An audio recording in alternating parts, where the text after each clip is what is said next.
So just before the Shadowlands released, I made a video about how some of the themes that this expansion touches upon, they can be quite philosophical, and I quoted from an article where they said that they had some massive ethical, philosophical and theological, I believe it was, issues, and it deals with confronting death, with the afterlives and all that mythologies have considered as afterlife. So I found this very interesting because I do a bit of a real life work on that. But in any case, I started playing Shadowlands, and I did not expect it was gonna be so in depth about it. Of course, a lot of people now are 60 and they have gone through the whole thing. Some other people are starting to put out their opinions about the game and saying that the game is good, that the lore is kind of interesting. Of course, there's always gonna be trolls, there's always gonna be the tryhards, there's always gonna be a lot of nonsense going on. I will address it in the future, but for now I wanna focus on the lore, which, as I said, I found it amazing. It touches upon much more little details about these afterlives in mythological settings, and even in some of the real life research that is out there on the topic. So for this reason, I'm gonna start a series called Beyond the Lore in the Shadowlands, because I believe that a lot of people are just rushing through the expansion. They have all this pressure about reaching 60 because a lot of people, for some reason, gaming has evolved to a point where it's become competitive. And a lot of people are putting all their competitive energy into video games, especially these ones that are based on storylines and different things. But in any case, as I said, I will approach that topic later. What I want to speak about in this video is about the introduction to the afterlife, and especially the Mo. That's the first thing that you see after you do the ritual where you go into this underworld, which they present to you as this realm that no mortal has ever gone to. And of course, we can see this in all the mythologies. Mainly, you can argue the Greek mythologies. It seems like Persephone going to the underworld. And I remember I used to play a game when I was way younger called Rung Viking Warlord, where the first thing that you do is they send you to hell, to Hel in the Viking lore, in the Viking mythology. That was such an amazing concept. I was just a teenager when I played that game for PlayStation 2, I believe. I did not play vanilla back then, but I was playing those games which were sending you to hell straight away. And I remember when I played that game, some of me at least started wondering why this is hell. I'm in hell right now. I was a little bit scared, to be honest, because the game was very good. It showed a lot of themes and skeletons and cages where people were tormented, very much like this expansion shows you in the Maw. I found it quite interesting that Bolvar, in one of these lines, he tells you that he feels a dark presence at the edge of his quote-unquote consciousness. And this is what it's all about. A lot of people, if anybody sees my video and they start to think about what the hell is this guy talking about, because I'm going to be talking about altered states of consciousness and the afterlives and mythology and so on and so forth. But at the end of the day, what I'm going to be speaking about is the topic of consciousness. Consciousness is the main topic discussed today in the scientific community and in the philosophical community. Nobody can define consciousness at the moment. There are hard problems of consciousness. And it's quite interesting that Bolvar speaks about his consciousness. And as I went through Bastion and through Oribos and going through all those things, it seems that the expansion deals with consciousness, which should be something that all of us should be wondering about. Another interesting aspect that this expansion is touching upon, as Bolvar says, he says that the Dead Knights do not fear death neither in this reality nor in the worlds beyond. I also saw in Oribos, I remember, or Bastion, they speak about multiverses, they speak about infinite worlds, infinite realms of reality.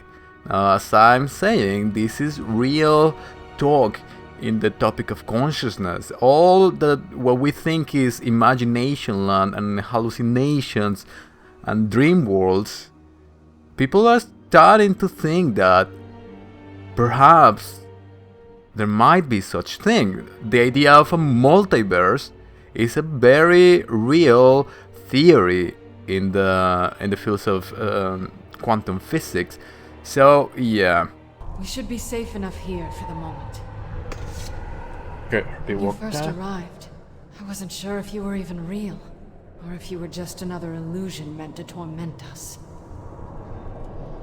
God, this is so accurate. I was beginning to lose hope that I'd see anyone from our world again.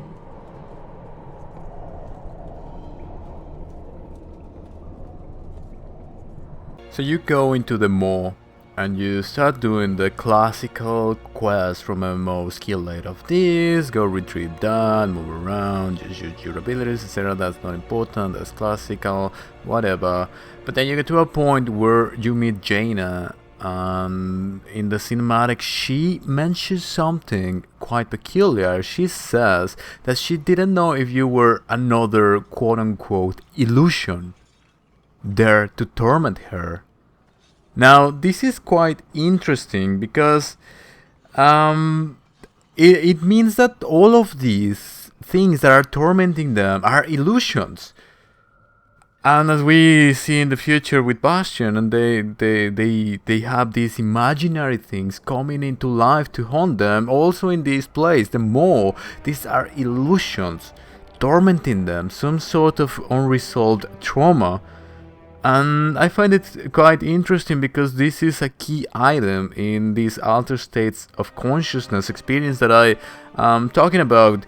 Some people who have had near-death experiences or have dealt with entheogens, hallucinogenics, psilocybin, etc., they report to have what are called quote-unquote bad trips, bad experiences.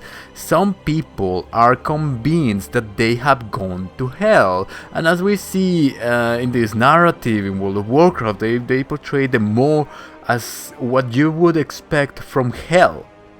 A hellish realm of torment, where it's sort of dark, like there's reddish tones with dark tones, and everything is very gloomy, and you see all these souls roaming around, it's sort of confused, in some state of penitence, where they are confused, they are suffering. And this is the actual conception of hell in mythologies and religions, but in the game they mention it's an illusion. And this is what it seems to be in the actual research. We are speaking about the mind creating illusions through these experiences, whether through near-death experiences or entheogens, as I said. So what exactly are we speaking about here? In my real life research, I got very interested into these hellish experiences because I couldn't believe all these people were speaking about actual hells. And very much like this depiction of cages, there was one peculiar experience that I read where this person reported that he saw different cubicles where a lot of souls were all around him. And in these little cubicles, these people were experiencing parts of their lives where they had suffered a lot, and they were experiencing them over and over and over, he says, for the rest of eternity. Because we have to remember, in these places there is no time. These are hallucinations. These are things in the mind. So this experience is recurring. There are hundreds, thousands of experiences documented and reported in forums, in actual research, in different places where people go through a hellish experience, as they are called. But is this the actual hell? Is this the actual place where irredeemable souls go to? Not really. This is what the game lore says. They say that this place used to be for irredeemable souls, and they were stuck there forever. But now the good souls are coming into this place, and you gotta figure out why as the protagonist in the game. But in the real research, atheists, Christians, regardless of your inclinations, regardless of whether you were good or bad, which is absolutely relative, people can go through these experiences, and they, in most cases, they go through these experiences when they have unresolved trauma, when they have a negative state of mind, a negative consciousness. They create these illusions, which they, in the game, they show in Bastion in the future, which is something that I found completely interesting. This tells me that the writers of the game, the writers of the lore, when they went into the research of the afterlives and what we have written about it, they did their work. This is in the actual research. The River of Souls? Oh, this is cool. Oh shit. I hear something stirring. Your wretched souls will feed the coming darkness. Okay. Wretched? I heard you were soundly beaten by a force of wretched champions, witch. You will pay for that insult! The skies of your world will be darkened by the wings of my Maulsworn! For Azeroth! Okay.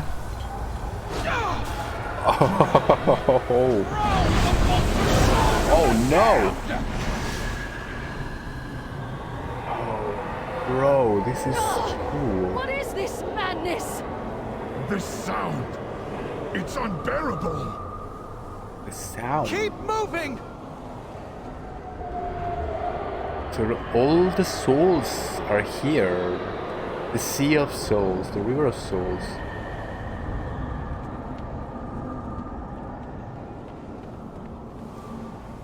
Oh my god, this is cool. Where are they? Trusted in Sylvanas. So the story leads you towards a portal which supposedly is the way out of the maw. It has been dormant for a long time, it doesn't work, there's no escape from the maw in the storyline of the game. And to get to this place you have to go through a bridge over the quote-unquote River of Souls. Again, a quite amazing concept. Of course, this is in mythologies, when in Greek mythology, going into the underworld, there's where all these penitent souls go, these confused souls go. And of course, as I've been saying, this is in altered states of consciousness. A lot of these reports that I read, that I researched, are in near-death experiences, where people actually are dead. They go through clinical death, and they report seeing things, having certain experiences, and this is one of them. They report seeing all these other consciousness, or feeling them, or perceiving them somehow.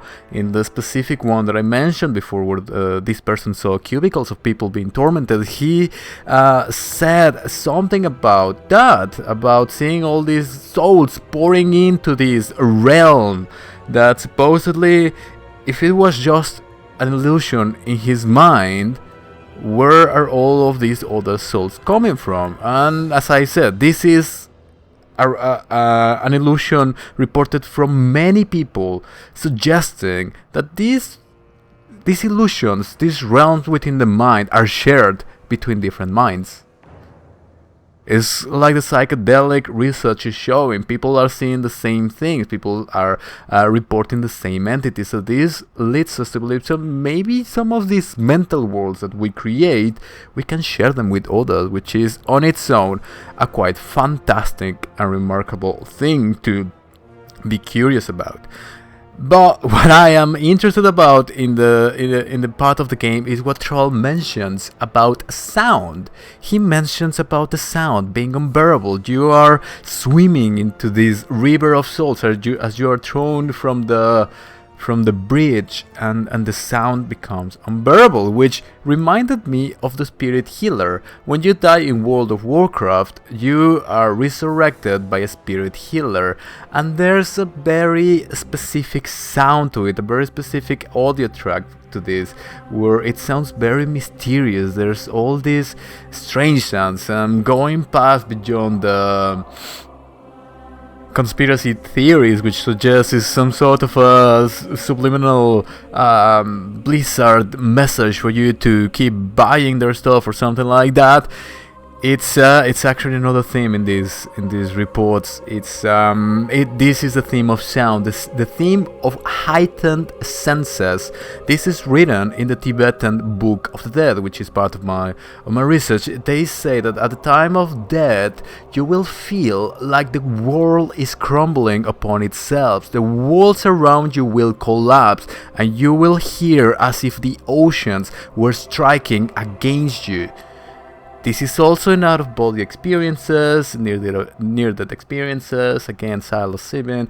They even if in regular sleep paralysis, people report that they experience extreme vibration.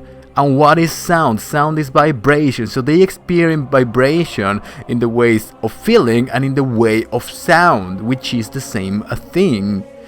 Quite interesting that this has been in the narrative all along. Now, I'm not saying that Blizzard or Retail WoW, Shadowlands, this specific narrative has all the answers regarding the real afterlife and what happens after you die.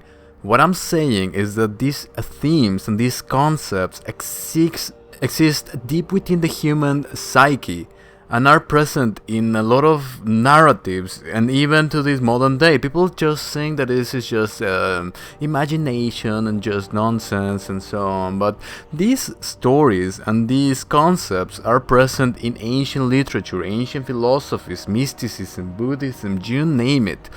And due to the lack of this in modern times, now that we live in a strictly scientific society, we have these themes present in our narratives. We have them in series, in Netflix, in Doctor Who and sci-fi and time travel, and Jedis and the Mandalorian and whatnot. And the World of Warcraft, we have these themes right here in our faces, but we totally discard them as some sort of imagination, some sort of nonsense, and we just want to speed level through them.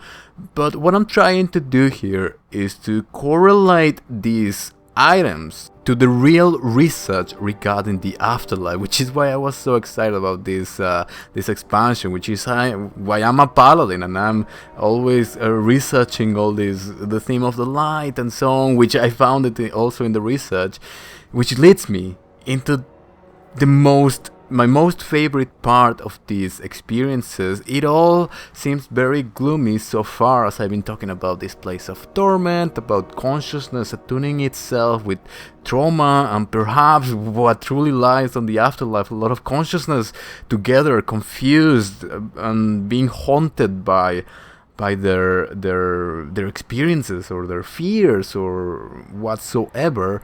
My most favorite part is when this happens. They've stopped their advance.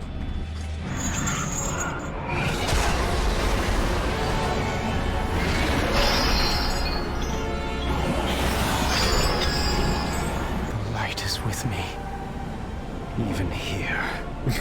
I definitely want to be a holy paladin like Anduin. Jesus Christ. I really love when he does that. Go, champion! Go! Oh, this is cool.